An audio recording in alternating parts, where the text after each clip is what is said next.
أعوذ بالله من الشيطان الرجيم بسم الله الرحمن الرحيم الحمد لله رب العالمين والصلاة والسلام على أشرف الأنبياء والمرسلين حبيبنا وصفينا أبي القاسم محمد صلى الله عليه وآله وسلم.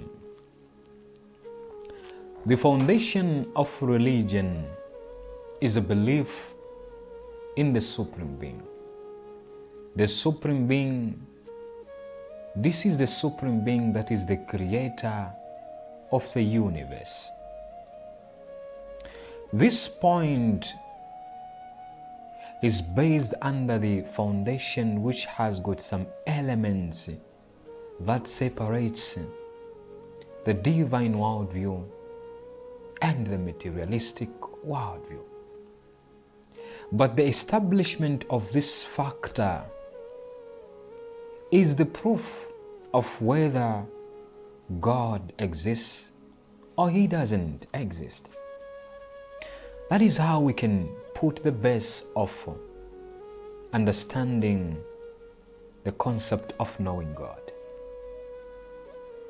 If the results of proving whether God exists or He doesn't exist, they are positive, and then it means that we need to go further in understanding and finding out the unity of this Supreme Being, the justice of this Supreme Being, and other factors or other attributes of this Supreme Being which are divine, meaning divine attributes of this Supreme Being that makes it or that makes this being to be so much different from other beings.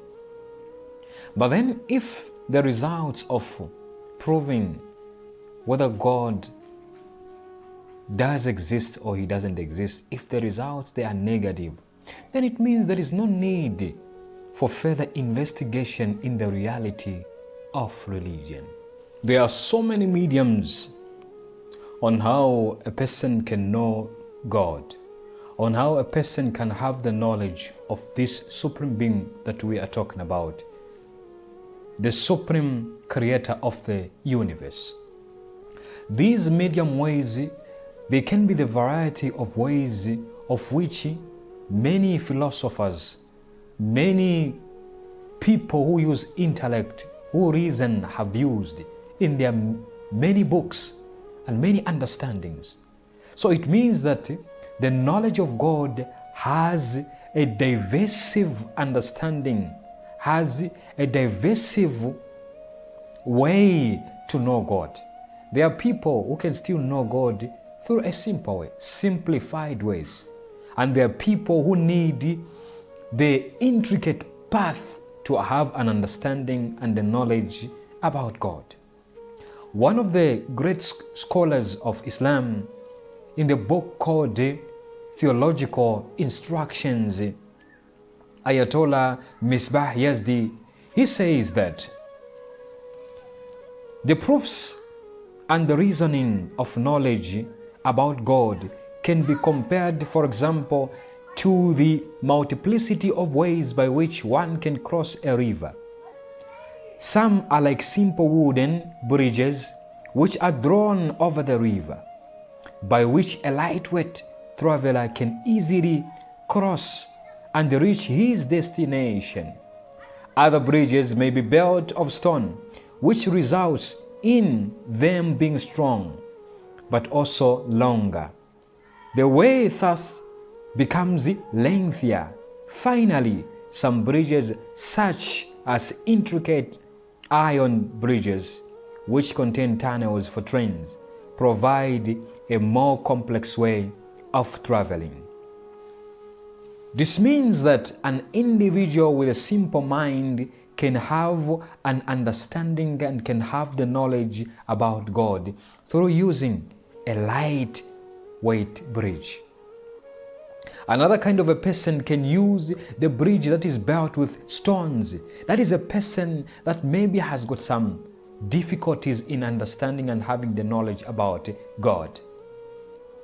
Another person that might have a lot of doubts being attacked with a lot of situations and a lot of intellectual questionings and a lot of intellectual or philosophical arguments, can choose the intricate way, that way of which is a bridge that makes this person to cross to the other side using the underground. For example, the trains under the water, inside the ground. This is one of the examples which the scholar gives. This shows us and it reminds us that the knowledge of God, to know God, has got divisive and a lot of mediums that will make us understand and analyze the path through the knowledge of God. But the most important of all is the knowledge that makes us realize who we are. When we know ourselves, we will know the reason why we are on earth. When we know the reason why we are on earth, we will know and understand the message from the reliable sources. For example, the saints that have brought us the message to have the knowledge about God. When we understand the message from the saints, we are also going to understand the message which the saints have left for the people that are supposed to be the custodians of that knowledge. When we understand those people that are supposed to be the custodians of that knowledge, we are going to understand the world we are living in. And when we understand the world we are living in, finally we will understand ourselves. And when we understand ourselves, we are going to have the simplified way of knowing God within ourselves. Two ways of knowing God. One way is a way of knowing God through the process called acquired knowledge. And the second way is the knowledge that we call knowledge by presence. Now, what is this knowledge by presence, and how can somebody know God by the process called knowledge by presence? This is the knowledge that is within man, knowledge by witnessing. In this kind of knowledge, in this way of knowing God, there is no need for any intermediary, any mental concept, or any concept that is within outwardly, but something that is within a person, the knowledge that is present into somebody. This can be called the knowing of God through inward witnessing. In many of the cases and most of the times, this is the one that the Gnostics, they use when they are in the process which is called the process of wayfaring, the process of understanding themselves. And through that knowledge, they end up accepting and they end up knowing God through that one. The other one, which is called knowledge by acquisition, acquired knowledge. In this kind of knowledge, one can still know God. How can one know God by this kind of knowledge by acquisition? Acquired knowledge is helped with the process of philosophical reasoning and some of the mental concepts that are outside, that are outwardly. So with these philosophical concepts and philosophical reasoning and other mental concepts, a person uses intellect to accept and to know the existence of God, to have the knowledge of God. In the form of fitra, we understand that this is the intrinsic nature that is into man. So with this one, we can borrow also an idea which we can call cognition through intrinsic nature, by which we can say knowing God through the intrinsic nature that is within man. Here we can have a question that if man can have the awareness of God within himself without any intellectual reasoning, without any intermediary of the mental concepts and something that is called philosophical arguments, we can say that man knows God through intrinsic nature.